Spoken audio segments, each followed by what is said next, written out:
So today in my session I'm going to talk about how to make an effective SOP.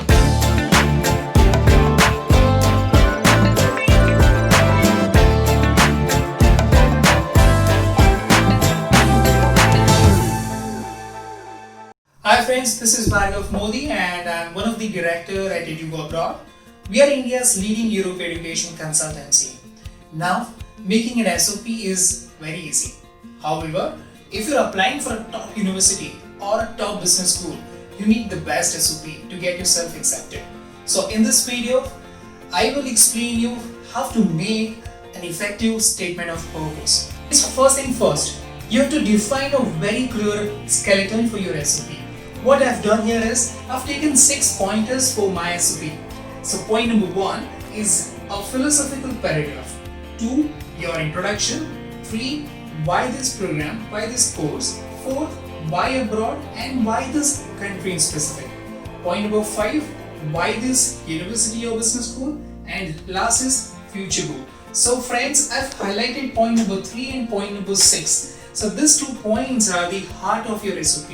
You have to give more emphasis on these points. Now, during this session, what I think I can also take a profile with me, which I can indulge with your whole SOP. So let me take a profile.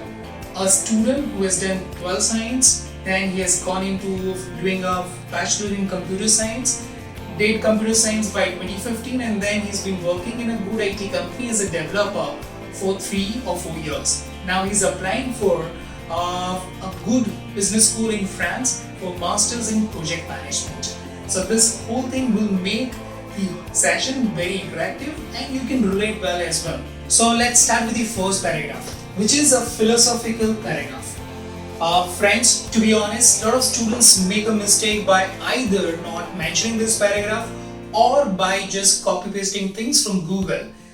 Friends, mind you, this is your first impression and you can claim brownie points from right itself. So what you have to do is you just have to demonstrate your mindset, your thought process with the course that you have chosen. Okay, in our case, the student can create the importance of IT industry in a creative way and then can also link the importance of management in IT industry again in a creative way. So by doing this, you will get a nice 5 to 6 lines before you introduce yourself. So second paragraph is your introduction. Now introduction paragraph is the easiest in your SOP, but we're talking about an effective SOP, friends. So I will explain how you can make your introduction look little stand out. So you can start with your academics, you can mention your 10th and 12th grade and then your engineering grades as well. But to make it more effective, you can highlight the subject in which you were great. For an example here, the student is from IT background. So you can highlight your love for maths, or maybe during your engineering you were great in one of the C++, Java or .NET or Oracle, whatever language you were great in. So you can just highlight here. So this will make your academics little stand out. Second is your family background. Now again, family background, you just have to mention who all are there in your family, your father, your mother, your siblings. But again, to make it a little more effective, what you should do is you can highlight the role of your parents in your life. So now you have to highlight the certificates and the extra activities you might have done during your college, schooling, or maybe at your workplace. Now here, in our profile, this student is from IT background and then he's going for a project management kind of program.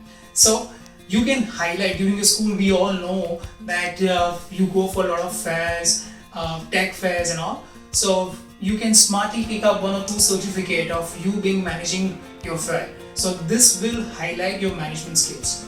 And then again, you can take out one of the trophy or certificate you might have earned during your work experience, you being the high flyer employee or whatever.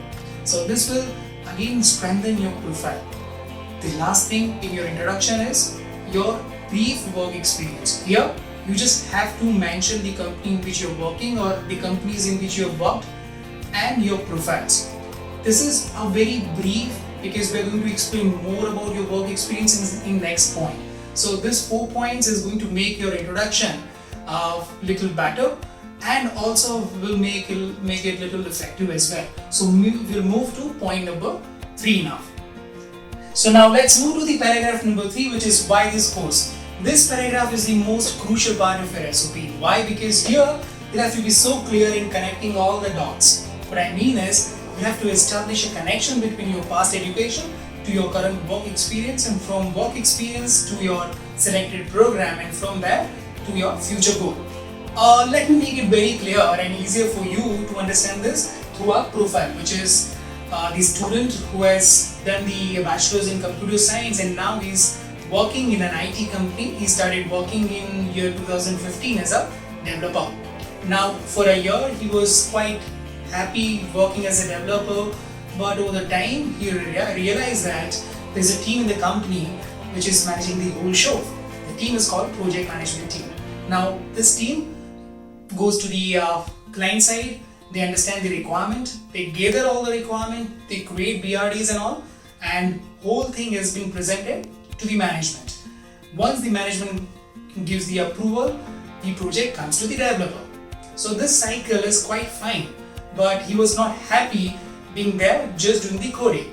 Now he realized that he can move to the project management team, but how? He doesn't have the study with him. So this is how the need of studying the masters in project management comes in, and this is how you should really connect your past education to your work experience to your future goal.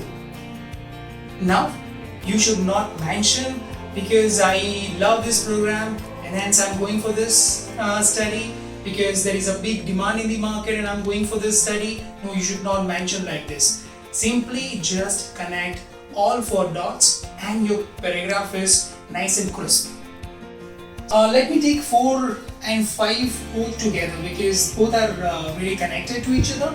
So why abroad and why this country and why this university? Here you have to make a lot of sense why this country and why this university. What I mean is, just instead of mentioning the beauty of a specific country, the political environment, the climate, etc., you have to be precise in mentioning the benefits you have as a student in that country. For an example, in our profile, the student is applying for France. Now in France, being a student, there are a lot of student advantages.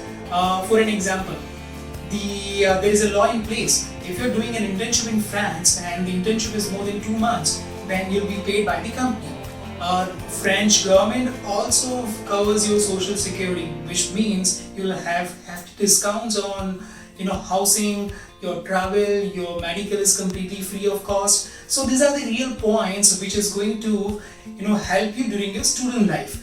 Yes, so in this point you have to mention all these points which are going to get linked to your student life. Point number 5, which is this university, again apart from the campus, the labs and all, what you have to mention is you have to mention the ranking of that university, the accreditations of that university, also the alumni network and what kind of jobs you might get after studying for that specific university. So point number 4 and 5 are easier, but you just have to ensure that you stick to your student benefits.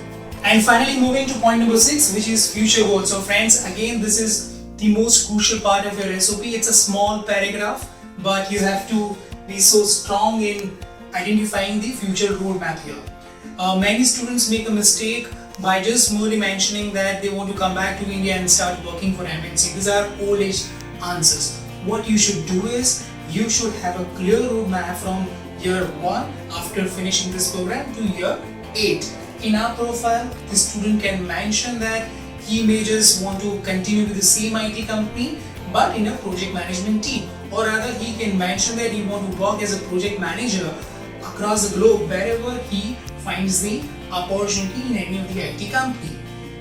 After doing this, you can just finish your SOP by requesting a line of considering your profile to your selected university. So friends, these are the 6 points which will make your SOP stand out and effective. Last thing, do not forget to proofread your SOP.